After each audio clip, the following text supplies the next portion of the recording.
ఈ బాబు ఆడుకోవడానికి వెళ్ళినప్పుడు అతనికి ఒక ఫోటో ఫ్రేమ్ కనిపిస్తుంది. దాన్ని తీసుకొని ఇంటికి వచ్చి వాళ్ళ తండ్రిని అడుగుతాడు, ఈయన ఎవరు నాన్న, మా స్కూల్ గోడల మీద కూడా ఉంది అని అంటాడు. అప్పుడు వాళ్ళ నాన్న, ఆయన ఒక గొప్ప వ్యక్తి, చాలా మంది జీవితాలు మారాయి ఆయన వల్ల, ఆయన పేరు అంబేద్కర్ అని చెప్తాడు. అప్పటి నుండి ఆ పిల్లోడు ఆ ఫోటోని పక్కన పెట్టుకొని ఆయనలాగే గొప్పగా చదువుకోవాలని అనుకుంటాడు. ఒక రోజు ఇతను తన తండ్రిని, నేను నవోదయ ఎగ్జామ్ రాస్తాను నాన్న అని అంటాడు. దాంతో వాళ్ళ నాన్న ఊర్లో ఉన్న పెద్ద మనిషి దగ్గరికి వెళ్ళి, అయ్యా మీరు రేపు ఏదో పని మీద ఊరు వెళ్తున్నారు కదా, మా వాడిని కూడా తీసుకెళ్లి ఫోటో దిగబెట్టండి అని అడుగుతాడు. నెక్స్ట్ డే తండ్రి కొడుకుని మంచిగా తయారు చేసి ఆ పెద్ద మనిషి దగ్గరికి పంపిస్తాడు.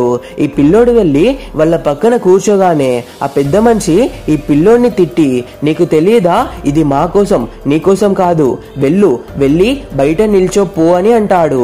దాంతో ఆ పిల్లోడు ఏం మాట్లాడకుండా వెళ్లి ఎండలో చెప్పులు లేకుండా నిల్చుంటాడు.